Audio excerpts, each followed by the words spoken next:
ચલો એક દ્રશ્ય વિચારીએ. એક ખેડૂત છે, મહિનાઓની મહેનત પછી એનો પાક એકદમ તૈયાર છે. પણ હવે સૌથી મોટો પડકાર આવે છે, એને વેચવાનો. બરાબર. ક્યાં વેચવો, ક્યાવે અને સૌથી અગત્યનું કયા ભાવે? હા, આ 3 મુખ્ય પ્રશ્નો છે. મોટાભાગે તો આ બધા નિર્ણયો એક અંદાજ પર, એક અડસટ્ટા પર લેવાય છે. સાચી વાત છે. એ આ જ સમસ્યાનો ઉકેલ પર વાત કરે છે. હમ આપણે એ સમજવાની કોશિશ કરીશું કે આ સિસ્ટમ ખરેખર ખેડૂત માટે આખી રમત કેવી રીતે બદલી શકે છે. તમે જે 68 શબ્દ વાપર્યો ને, બસ એ જ મુદ્દો છે. અચ્છા. આ સિસ્ટમ માર્કેટિંગ ઇન્ફોર્મેશન સર્વિસ કે MIS પણ કહેવાય છે. એનું કામ જ એ 68ને હટાવીને ત્યાં ચોક્કસ માહિતી મૂકવાનું છે. એટલે ખાલી ભાવની જાણકારી? ના ના, એનાથી ઘણું વધારે. આ ફક્ત ભાવની યાદી નથી હો. આ એક એવી વ્યવસ્થા છે જે વિશ્લેષણ કરે છે. કેવું વિશ્લેષણ? જેમ કે કયા બજારમાં કેટલી માંગ છે, કેટલો માલ આવી રહ્યો છે અને ભાવમાં કેવો ઉતાર ચઢાવ જોવા મળી રહ્યો છે. અચ્છા. તો આ તો જાણે પાક માટેનું એક શેર બજાર થયું એમ. બિલકુલ, તમે બરાબર પકડ્યું. ખેડૂતને ખબર પડે કે એના શેર એટલે કે એની ઉપજનો ભાવ ક્યાં અને કેવો ચાલી રહ્યો છે. અને સ્ત્રોતો ભારપૂર્વક કહે છે કે 2 માહિતી સૌથી મૂલ્યવાન છે: આવક અને વલણ.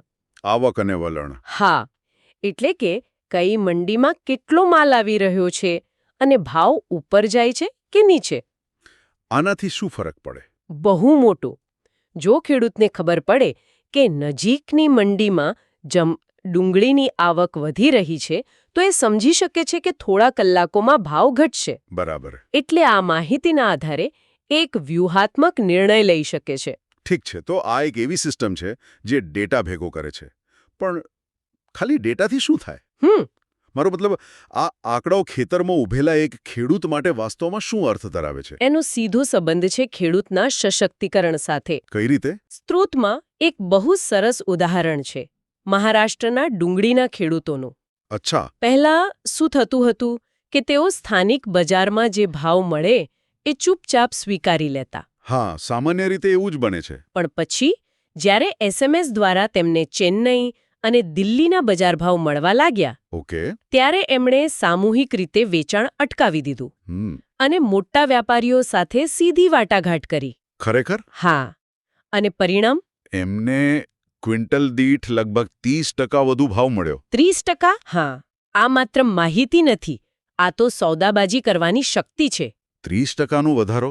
આ તો બહુ મોટો ફરક કહેવાય ને. પણ અહીં એક વ્યવહારુ પ્રશ્ન થાય છે. પૂછો. મોટાભાગના ખેડૂતો પાસે પરિવહનના સાધનો સીમિત હોય છે. બરાબર છે. ભલે એને ખબર હોય કે 200 કિલોમીટર દૂર મંડીમાં ભાવ સારો છે, પણ શું એ ખરેખર ત્યાં જઈ શકે છે? ના ના, તમારો પ્રશ્ન ખૂબ જ મહત્વનો છે અને સ્ત્રોતો પણ આ પડકારની નોંધ લે છે. તો પછી પણ રસપ્રદ વાત એ છે કે ભલે ખેડૂત દૂરના બજારમાં ન જઈ શકે, તો પણ એ માહિતી એના માટે એક શક્તિશાળી હથિયાર બની રહે છે.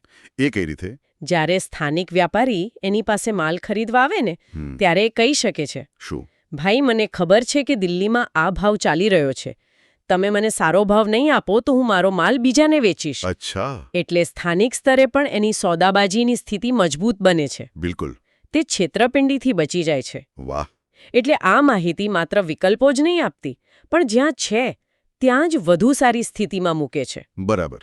તો આનો અર્થ એ થયો કે આ સિસ્ટમ એ ફક્ત ખેડૂતો માટે જ નહીં, પણ આખા બજાર માટે ફાયદાકારક છે. બિલકુલ. જ્યારે ખેડૂતને યોગ્ય ભાવ મળે ત્યારે તે વધુ રોકાણ કરવા પ્રેરાય છે, બજારમાં માલનો પ્રવાહ વધુ કાર્યક્ષમ બને છે અને પારદર્શિતા વધે છે. હા. સ્ત્રોત મુજબ આ પારદર્શિતાથી વ્યાપારીઓ, પ્રોસેસર્સ અને અંતે ગ્રાહકોને પણ ફાયદો થાય છે, કારણ કે આખી સપ્લાય ચેઇન વધુ સ્થિર બને છે. એટલે કે આ માહિતી વગર ખેડૂતથી લઈને ગ્રાહક સુધીની આખી કડી નબળી પડી જાય છે. એકદમ સાચું.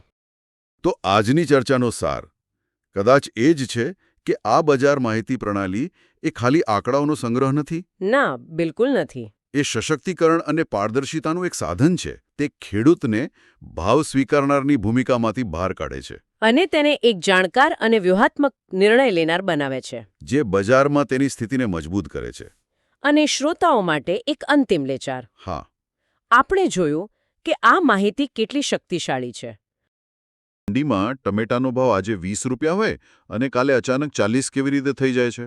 હા, એ કોઈ જાદુ નથી. ના, બિલકુલ નહીં. એની પાછળ છે ને એક આખો માહિતીનો ખેલ ચાલે છે. એના આધારે આપણે ખેતી બજાર પાછળના આ માહિતીના ખેલને જ સમજવાની કોશિશ કરીશું. અને આ ખેલના ખેલાડીઓ પણ ઘણા છે. ખેડૂતથી લઈને મોટા વચેટિયાઓ ને સરકાર સુધી બધા જ આ માહિતીના પ્રવાહ પર નિર્ભર છે. બરાબર. કોને ક્યારે ફાયદો થશે અને કોને નુકસાન, એ બધું આ માહિતી કેટલી સારી છે અને કોના સુધી પહોંચે છે એના પર આધાર રાખે છે. તો ચાલો આ ખેલના પહેલા ખેલાડીથી જ શરૂઆત કરીએ. સોર્સમાં સૌથી પહેલો ઉલ્લેખ વચેટિયાઓનો છે. તેઓ આ માહિતીનું શું કરતા હશે? જુઓ, એમના માટે તો આ માહિતી જ ધંધો છે. ઓકે. તેઓ આ ડેટાનો ઉપયોગ કરીને અનુમાન લગાવે છે કે કયા પાકની માંગ વધશે અને હા, બિલકુલ. જેમ કે જો એમને ખબર પડે કે કોઈ વિસ્તારમાં વરસાદને કારણે ડુંગળીનો પાક બગડ્યો છે, તો તેઓ તરત જ બીજા વિસ્તારોમાંથી ડુંગળી ખરીદીને સંગ્રહ કરવાનું શરૂ કરી દેશે. જેથી ભવિષ્યમાં ઊંચા ભાવે વેચી શકાય. ચોક્કસ. એટલે કે ખેડૂત કરતાં વચેટિયા પાસે વધુ સારી માહિતી હોય છે અને આ જ ઇન્ફોર્મેશન ગેપ એમના નફાનો મુખ્ય સ્ત્રોત છે, ખરું ને? બરાબર. અને આ કોઈ નાનો ફાયદો નથી હોતો. અમુકવાર તો આ માહિતીના આધારે લાખોનો નફો કે નુકસાન નક્કી થતું હોય છે. અચ્છા. આ જ માહિતી પરથી એ લોકો નક્કી કરે છે કે કયો માલ તરત વેચી દેવો અને કયો કોલ્ડ સ્ટોરેજમાં રાખવો. વચેટિયાઓ પોતાના નફા માટે આનો ઉપયોગ કરે એ તો સમજાયું, પણ આ જ માહિતી જ્યારે સરકાર પાસે જાય ત્યારે એની અસર કેટલી મોટી થતી હશે? અહીંયા આ વાત છે ને, એ રાષ્ટ્રીય મહત્વની બની જાય છે.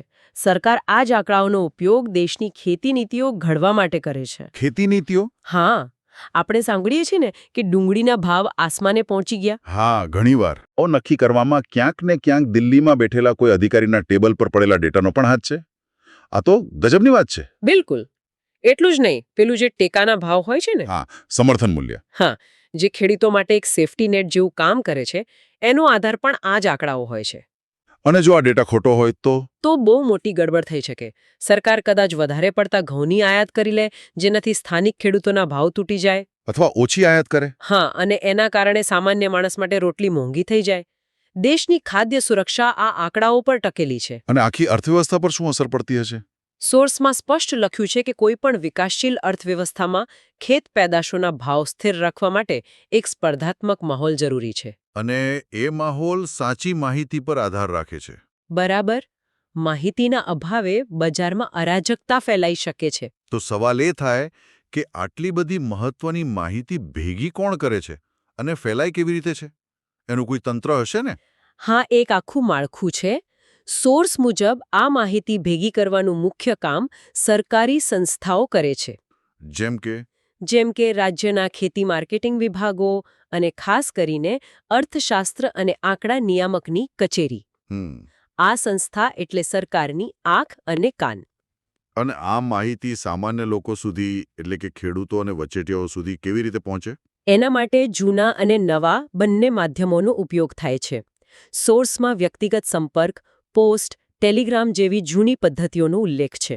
અચ્છા, પોસ્ટ અને ટેલિગ્રામ? હા, સાથે જ સમાચારપત્રો, પત્રિકાઓ અને એક ખાસ ઉલ્લેખ મૂલ્ય બુલેટિનનો છે. મૂલ્ય બુલેટિન? હા, જે નિયમિતપણે ભાવો પ્રકાશિત કરતું એક સત્તાવાર પ્રકાશન છે. તો આખી વાતનો સાર એ છે કે ખેતી બજારની પાછળ માહિતીનું એક અદૃશ્ય નેટવર્ક કામ કરે છે. એક નાનો આંકડો પણ વચેટલાના નફાથી લઈને દેશની ખાદ્ય સુરક્ષા સુધી દરેક સ્તર પર મોટી અસર કરી શકે છે. બરાબર. આ સફર છે ભારતના ખેડૂતની. એક સમય હતો જ્યારે કદાચ પોતાના ગામના બજારમાં જ પાક વેચતો હતો અને આજે એના ઉત્પાદનો દુનિયાભરના સુપરમાર્કેટમાં જોવા મળે છે. આજે આખો બદલાવ છે. એની પાછળ એક આખી સિસ્ટમ કામ કરે છે. આ સિસ્ટમના 3 મોટા પાયા છે: નેફેડ, નબાર્ડ અને એપીડા. ચાલો આને જરા બારીકાઈથી જોઈએ. શરૂઆત કરીએ સૌથી જૂની સંસ્થાથી, નેફેડ. મને જાણીને થોડી નવાઈ લાગી કે એની સ્થાપના 2 ઓક્ટોબર 1958ના રોજ થઈ હતી, એટલે કે ગાંધી જયંતિના દિવસે. આ તારીખ પાછળ કોઈ ખાસ વિચાર હશે, ખરું ને? બિલકુલ. અને અહીં સહકારી શબ્દ સમજવો ખૂબ જરૂરી છે. આનો સીધો મતલબ એટલે સમજો કે 100 નાના ખેડૂતો ભેગા મળે અને પોતાનો પાક સીધો કોઈ મોટી કંપનીને વેચે. અચ્છા, વચેટિયા વગર. હા, વચેટિયા વગર. નેફેડ આવા ગ્રુપ બનાવવામાં મદદ કરે છે, જેથી એમની સોદાબાજી કરવાની તાકાત વધે. આ એક પ્રકારનું ગાંધીજીનું જે ગ્રામ સ્વરાજનું સપનું હતું એની સાથે જોડાયેલું છે. બરાબર. એટલે નેફેડ ખેડૂતોને એક મોટું સંગઠિત બજાર આપે છે. પણ માત્ર બજાર હોવું પૂરતું નથી, નહીં? ખેડૂત પાસે સારા બિયારણ, ખાતર અને ટેકનોલોજી માટે પૈસા પણ તો હોવા જોઈએ. અને મને લાગે છે કે અહીં નેબાર્ડની ભૂમિકા શરૂ થાય છે. તમે એકદમ સાચા મુદ્દા પર આવ્યા. 1982માં સ્થપાયેલું નેબાર્ડ એટલે કે રાષ્ટ્રીય ખેતી અને ગ્રામીણ વિકાસ બેંક આ જ કામ કરે છે. પણ અહીં એક રસપ્રદ વાત છે. નાબાર્ડ સામાન્ય રીતે સીધા ખેડૂતોને લોન નથી આપતું. ઓહ, તો પછી? એ ગ્રામીણ બેંકો, રાજ્ય સહકારી બેંકો અને બીજી જે પ્રાદેશિક બેંકો છે એમને રીફાઇનાન્સ કરે છે. એટલે કે એ બેંકોને પૈસા પૂરા પાડે છે. આનાથી આખી ગ્રામીણ ધિરાણ વ્યવસ્થા મજબૂત બને છે. અચ્છા, હવે ચિત્ર સ્પષ્ટ થાય છે. નેફેડ ખેડૂતોને બજારમાં એકજૂથ કરે છે અને નેબાર્ડ એ બજાર સુધી પહોંચવા માટે આર્થિક શક્તિ આપે છે. બરાબર. આ બંને એકબીજાના પૂરક લાગે છે. પણ આ તો થઈ દેશની વાત. આ ઉત્પાદનોને દુનિયાના બજાર સુધી લઈ જવા માટે શું વ્યવસ્થા છે? અને ત્યાં જ આપણો ત્રીજો ખેલાડી એપીડા મેદાનમાં આવે છે. 1986માં શરૂ થયેલ ખેતી અને પ્રક્રિયા ખાદ્ય ઉત્પાદનો નિકાસ વિકાસ અધિકાર એટલે કે એપીડા. એનું કામ આંતરરાષ્ટ્રીય સ્તરનું છે. એનું મુખ્ય કામ એ જોવાનું છે કે ભારતમાંથી જે પણ કૃષિ ઉત્પાદનો નિકાસ થાય એ વૈશ્વિક ગુણવત્તાના માપદંડો પર ખરા ઉતરે. તો એપીડા ફક્ત નિયમો બનાવે છે કે પછી નિકાસકારોને બીજી કોઈ રીતે પણ મદદ કરે છે? ખૂબ સારો પ્રશ્ન. નિયમો તો છે જ, પણ એના સિવાય એપીડા બ્રાન્ડિંગ અને માર્કેટિંગમાં પણ મોટી ભૂમિકા ભજવે છે. જેમ કે પ્રોડક્ટ ઓફ ઇન્ડિયા બ્રાન્ડને વૈશ્વિક બજારમાં પ્રમોટ કરવી. એના માટે તે આંતરરાષ્ટ્રીય વેપાર મેળામાં ભાગ લેવા માટે નિકાસકારોને આર્થિક મદદ પણ કરે છે. કોઈ ઉદાહરણ આપી શકો? ચોક્કસ. આપણે જે પ્રોસેસ્ડ ફૂડની વાત કરીએ છીએ એમાં કેરીનો રસ લઈ લો. એપીડા એ સુનિશ્ચિત કરે છે કે ભારતીય કંપનીઓ જે કેરીનો રસ યુરોપમાં વેચે એ ત્યાંના ખાદ્ય સુરક્ષાના કડક નિયમોનું પાલન કરે. આના કારણે જ મેડ ઇન ઇન્ડિયા પર દુનિયાનો વિશ્વાસ વધે છે. વાહ! તો આખી વાતનો સાર એ છે કે આ એક સોચી સમજી યોજના હતી. પહેલા સહકારી માર્કેટિંગ માટે નાફેડ. હા. પછી એને ટેકો આપવા માટે નાણાકીય વ્યવસ્થા એટલે નાબાર્ડ. બરાબર. અને છેવટે વૈશ્વિક બજાર માટે ગુણવત્તા અને બ્રાન્ડિંગ એટલે કે એપીડા. ખેડૂતના ખેતરથી લઈને આંતરરાષ્ટ્રીય ગ્રાહકના હાથ સુધી એક આખી સિસ્ટમ બનાવવાનો પ્રયાસ થયો છે. હા, કાગળ પર તો આ સિસ્ટમ એકદમ સંપૂર્ણ લાગે છે, પણ વાસ્તવિકતામાં આ ત્રણેય સંસ્થાઓ વચ્ચેનો જે તાલમેલ છે એ આજે પણ એક મોટો પડકાર છે.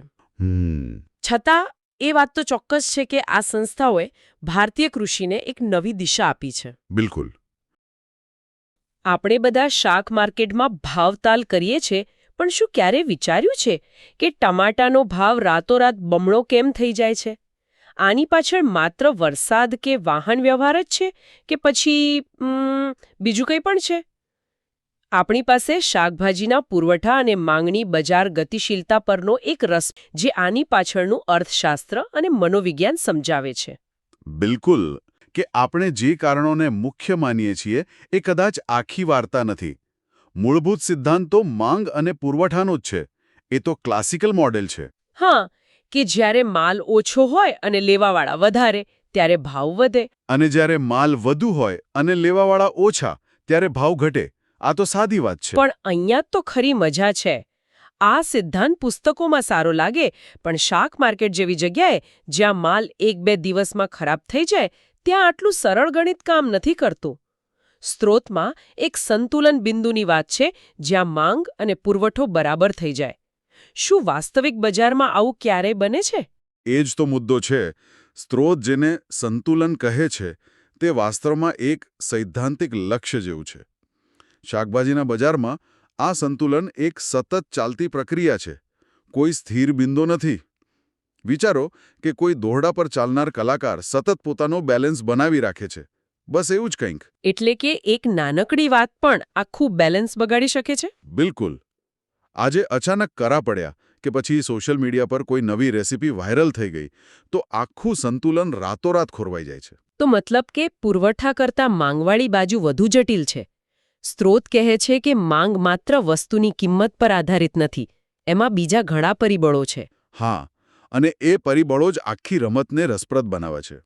સ્ત્રોત 6 પરિબળો ગણાવે છે, પણ તેમાંના 2 એટલે એ સૌથી વધુ અસરકારક અને અણધાર્યા છે. કયા 2? એક છે લોકોની પસંદગીઓ અને બીજું છે ભવિષ્યના ભાવો અંગેની અપેક્ષાઓ. પસંદગીઓવાળી વાત રસપ્રદ છે. કોઈ ઉદાહરણ આપી શકો? ચોક્કસ. વિચારો કે કોઈ વિસ્તારમાં લોકોની આવક વધી રહી છે, તો તેઓ માત્ર વધુ શાકભાજી નથી ખરીદતા, એમની પસંદ બદલાય છે. અચ્છા. તેઓ ઓર્ગેનિક કે પછી વિદેશી શાકભાજી તરફ વળે છે. આનાથી બજારની અંદર જ નાના માઇક્રો માર્કેટ બની જાય છે, જ્યાં ભાવના નિયમો તદ્દન અલગ હોય છે. એટલે સામાન્ય ટમેટાનો ભાવ સ્થિર હોય, પણ ચેરી ટમેટાનો ભાવ આસમાને પહોંચી શકે છે. બરાબર. એ જ. અને ભવિષ્યની અપેક્ષાઓ. મને લાગે છે કે આ સૌથી મોટો ખેલ છે. મને થોડા વર્ષો પહેલા ડુંગળીના ભાવ વધ્યા હતા તે યાદ આવે છે. લોકો અફવાના કારણે ડુંગળીનો સંગ્રહ કરવા લાગ્યા હતા. તમે બરાબર મુદ્દો પકડ્યો. પેલા 5 પરિબળો વર્તમાન પરિસ્થિતિ પર આધારિત છે, પણ આ છઠ્ઠો પરિબળ અપેક્ષા એ સંપૂર્ણપણે મનોવૈજ્ઞાનિક છે. મનોવૈજ્ઞાનિક કઈ રીતે? જો બજારમાં એવી અફવા ફેલાય કે આવતા અઠવાડિયે વરસાદને કારણે ટામેટા મોંઘા થશે, તો ભલે આજે પુરવઠો ભરપૂર હોય, લોકો શું કરશે? આજે જ વધુ ખરીદી લેશે. બરાબર. લોકો આજે જ વધુ ખરીદી કરવાનું શરૂ કરી દેશે. આ વધેલી માંગ તરત જ ભાવ વધારી દેશે. આમ ભવિષ્યનો ડર વર્તમાનની વાસ્તવિકતા બની જાય છે. તો આ બધાનો અર્થ શું છે? આનો મતલબ એ થયો કે શાકભાજીનું બજાર માત્ર અર્થશાસ્ત્રના આંકડાઓ પર નહીં, પણ મોટા ભાગે આપણા સૌના ડર, અપેક્ષાઓ અને માન્યતાઓ પર ચાલે છે. તે એક જીવંત અને શ્વાસ લેતી સિસ્ટમ જેવું છે, જે સમાજના મૂળ સાથે બદલાય છે. ખરું ને?